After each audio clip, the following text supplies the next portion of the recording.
maningkamot siya nga iyang atikihon ang syudad. Pero ikson, ingon dito nga, na ay mga katawang maghilak sila.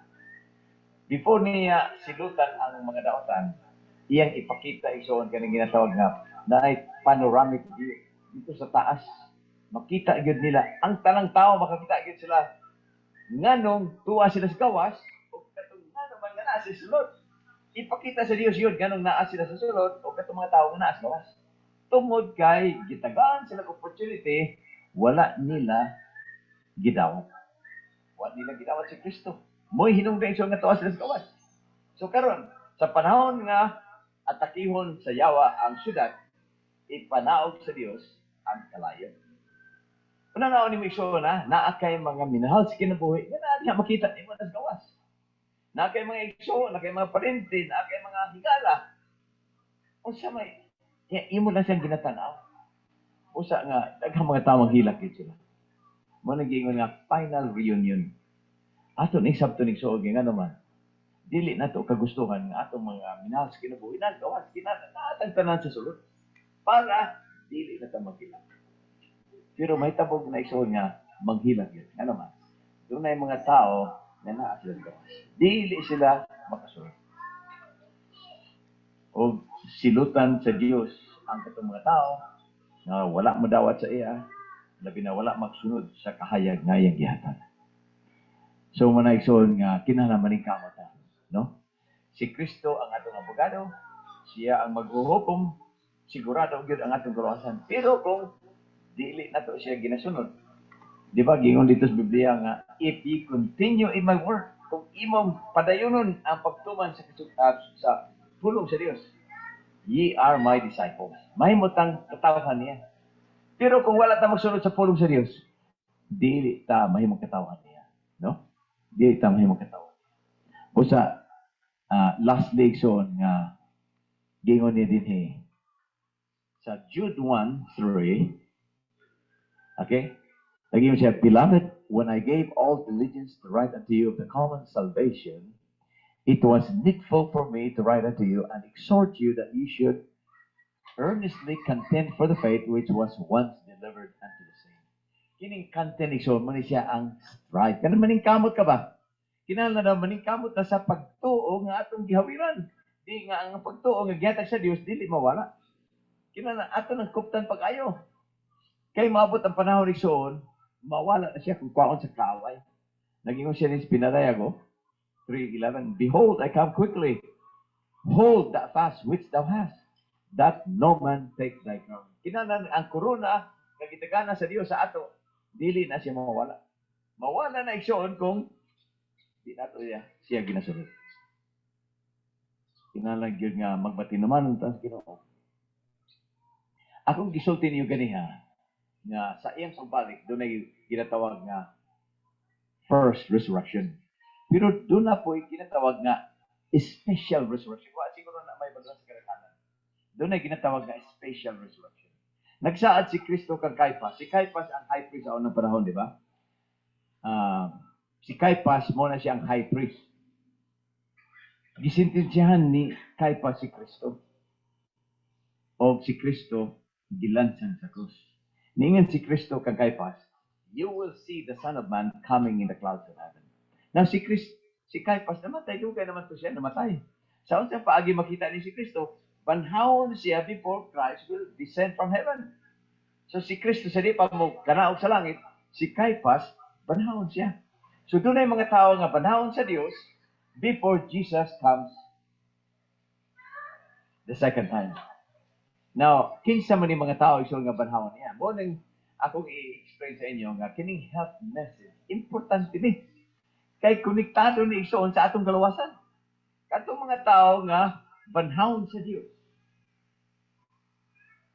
I-appeal niya sa special resurrection. Katong mga tao nga namatay, those who died under the faith of the third English message. Katong mga tao nga namatay sa pagtuo sa ikatulong manunod. Those who died under the faith of the third English message will come forth. Meaning, banhawon sila kapil. Sa panahon nga sa dili pa si Kristo mabalik. So, ma-appeal sila sa special resurrection. Kung basahon nimo sa Daniel 12, Nag-ingon siya din sa Daniel, duha ka klaseng tao nga maapil sa special resurrection. Nag-ingon siya din sa Daniel 12. Okay? When Michael stands up, Daniel 12, and at the time shall Michael stand up, the great prince which standeth for the children of thy people, and there shall be a time of trouble such as never was since there was a nation, even to that same time. And at that time thy people shall be delivered, everyone that shall be found written in the book. So when Michael stands up, there's going to be a time of trouble. So during this time of trouble, ang mga katawan sa Ginoo, they will experience deliverance. Doon ay deliverance nga na-experience nila. So during the deliverance, gingon sa verse 2 din and many of them that sleep in the dust of the earth shall awake. So doon ay mga tao daw nga, panahon sa Dios shall awake. Some to everlasting life, and some to shame and everlasting contempt. So doon ka klase. Panahon sila, ngadto sa kinabuhi, dapat mga tao, panahon niya, ngadto sa kamatayon.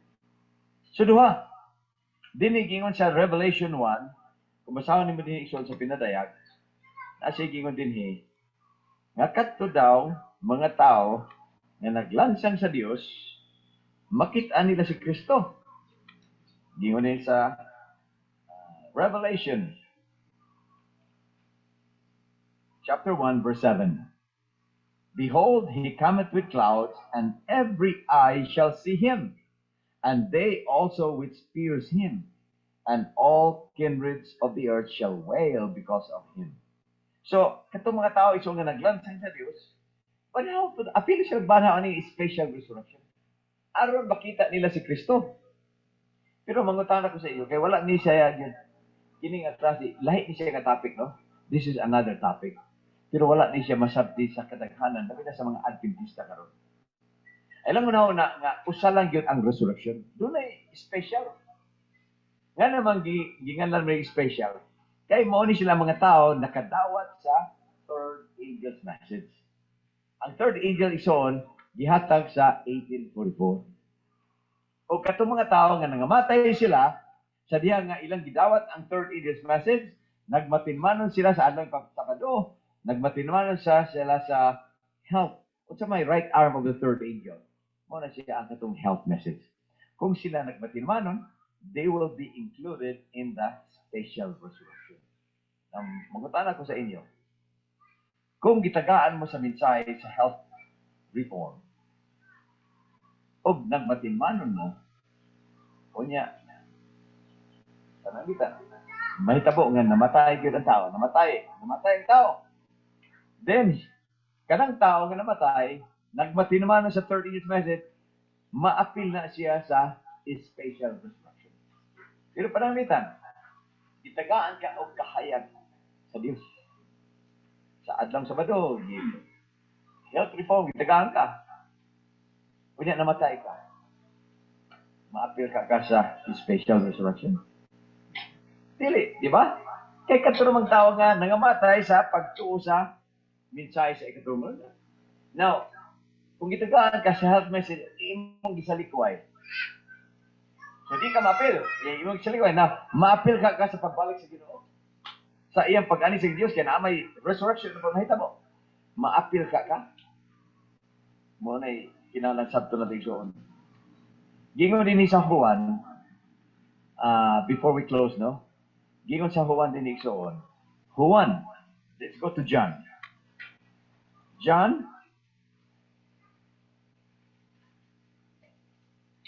John 12, verse 48.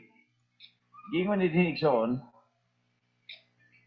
he that rejecteth me and receiveth not my words hath one that judgeth him. The word that I have spoken, the same shall judge him in the last day. Katudang pulong igsoon, kahayag nga mga pulong nga imong gisalikway, maura po ito nga mga pulong ang mo condemn sa imo. He that rejecteth me, okay? He that rejecteth me and receiveth not my words. Katong wala magdawat sa pulong nga akong gihatag. Maura po itong mga pulong igsoon ang musalikway sa katapusang panahon. So, di siya kaya ni siya. Kinalan, naagitay paningkamot. Nga, maningkamot yun na. Dili kay i-justify nato nga tama ang atong ginabuhat. Kung dili pa nato ma-overcome ang sala, di mga itagtabang sa Dios. Nagsaad ba siya sa ato nga, kung muduol ta niya, John 1 verse 12, as many as receive Him, to them gives He what? Power to become sons of God. Mahimot ang anak sa Dios. Kana siya igsoon, gahom na, nga mahimog itang anak niya. Tagaan ka ni gahom. Ang gahom igsoon, naa diya sa pulong. Nasa pulong kani igay. Mo nang ingon ito nga Hebrews 4 verse 12. For the word of God is quick and powerful, sharper than any two-edged sword. Last, no? Naging siya din eh. Hebrews 6, 4 to 6. For it is impossible for those who were once enlightened and have tasted of the heavenly gift and were made partakers of the Holy Ghost and have tasted the good word of God and the powers of the world to come, if they shall fall, to renew them again unto repentance, seeing they crucify to themselves the Son of God afresh, and put Him to an open shame. So, kato ng mga tao, imposible daw, kato mga tao nga na-enlightened na sila, karamang nadawat nila ang mga mensahe. Ilan ang gidawat ang mensahe? Unya, need.